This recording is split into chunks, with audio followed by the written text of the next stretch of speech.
Hello, the doc is in, and welcome back to another chapter of Jujutsu Kaisen, chapter 211. I don't know the chapter name off the top of my head, my bad.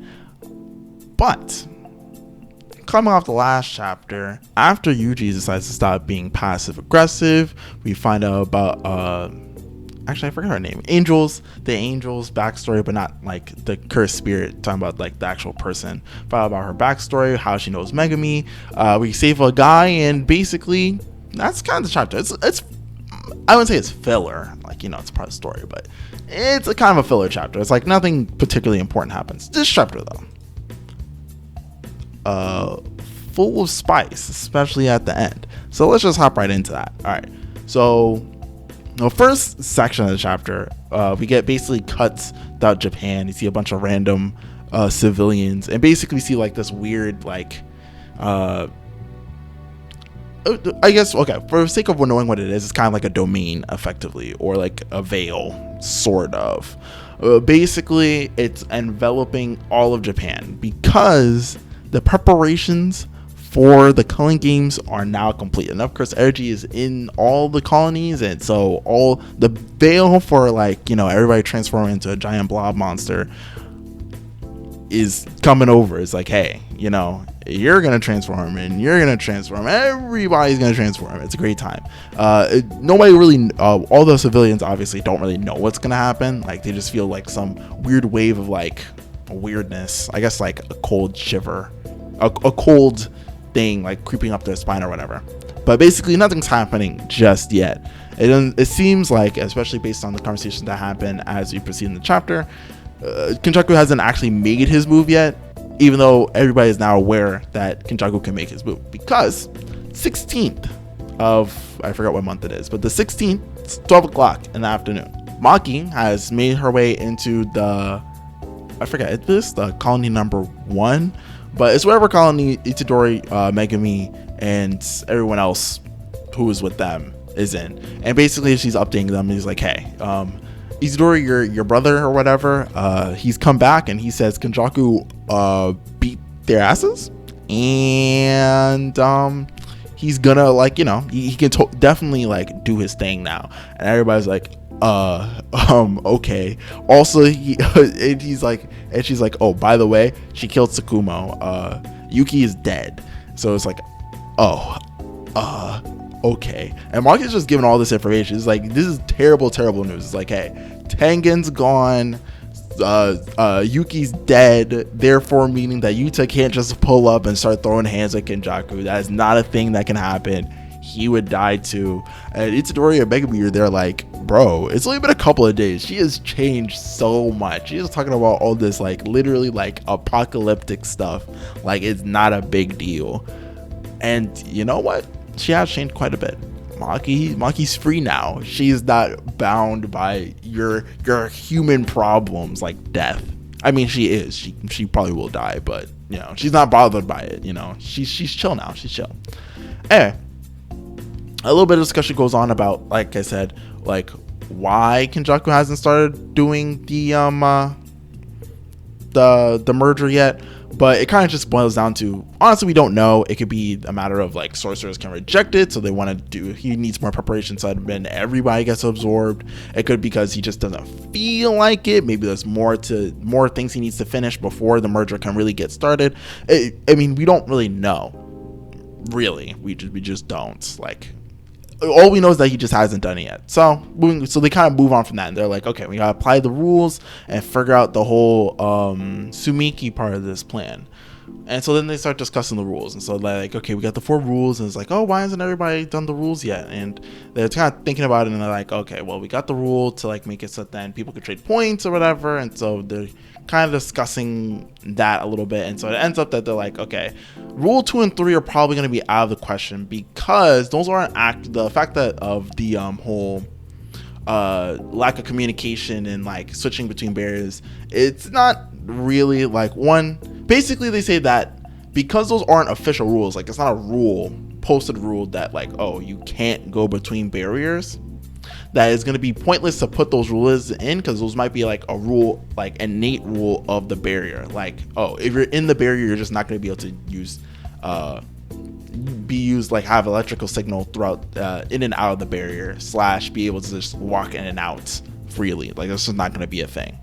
And so they're basically like, I guess maybe not. And Angel mentions that, oh, well, I can get in and out the barrier as well, like Maki can. And she's like, oh, well, can you possibly use your curse technique to get other people in and out of the barriers? And basically she says, well, I don't know the foundation of where the foundation of the barrier is, so I can't actually like do that outside of just for myself. And so they're kind of back at square one. Well, back at square one, sort of. Basically, they decide that, well, if this is the case, then I guess we should just go ahead and add Rule 4. Rule 4 being the way to get players to be able to quit the game. Well, talk to Kogane, right? Megumi has all the points. He has 359 from Yuta and Hikari, right? Right. He offers like, okay, Kogane, put in this rule. Get us out of here. Kogane's like, no, conflicts with Rule 7. He's like, okay. How about we do trades with people outside? Nope, still breaks the rules. So then they're like, okay, well, what do you offer that I can do? And Kogane's like, okay, you could allow players to withdraw from the game by inviting another player to come in, and it costs 100 points. And Yuji's like, oh, we're bad. We got plenty of points right now. And Megumi's kind of like, well, see, the problem is that, sure, that sounds good, and we can get like a couple of trades, but we'd be kind of stuck, because after we run out of points, we'd then be back to killing each other to get, well, not each other, but killing people, so that then we can get more points to get more people out or whatever. And so initially he's kind of like there's got to be something else we can do, but Kagane is basically like, no, this is the only option of the rule that I will allow, so take it or leave it. So Megi's like, well, dang, fine. And so he does that, and we get a little cut to all the different people we've seen and come across on our little journey. We got Higuruma, Kashimo, that one guy that Yuji was friends with, can't remember his name. Can't remember the guy with the bomb guy who like throws pizzas by as they explode, but he has reverse cursed. Naruto Shikamo, Hikari, and Panda, little mini Panda. Aww. But anyway, right? All's done. Then Megumi's like, all right, Maki, can you go get Tsumiki and bring her in here, and then we can give her the points, and then she can quit the game, right? Right.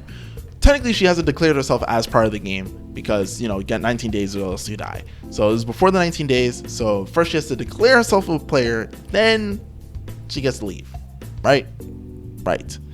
So Maki goes to get her. And we see her, and she looks all nervous and stuff. She's wearing an interesting outfit. At first, it kind of looked like the Kamo outfit, but looking at it again now, I'm like, oh, she's just wearing like a little satchel bag thing. But nonetheless, right, we get to see Ichiji. Yeah, that's how you say his name. But if you don't remember, that's the handler, the initial handler for the group. Well, not for Gojo. Gojo's like God, but Yuji, Megumi, and Nobara. That's the old guy. That's the kind of old guy with the glasses, right? He's kind of talking about his. They're talking about like him. He's the one who's doing the trade. Like he's gonna trade out with her, and he's gonna be in the calling games, but not like in it, but like he's gonna be physically in the colony. But anyway, nonetheless. He's talking about his past, and he's just like, oh, I once used to be to be a sorcerer, but then Gojo told me not to. And the way Gojo says it, he says, quit being a sorcerer, you're more useless than shit. And I'm like, wow. that's definitely a Gojo that sounds like definitely a younger Gojo thing to say, right? And so he's like, hey, you're gonna get your driver's license, you're gonna learn drive manual, and yeah, you're gonna get your shit together, or else I will smack the crap out of you. I'm like, dang.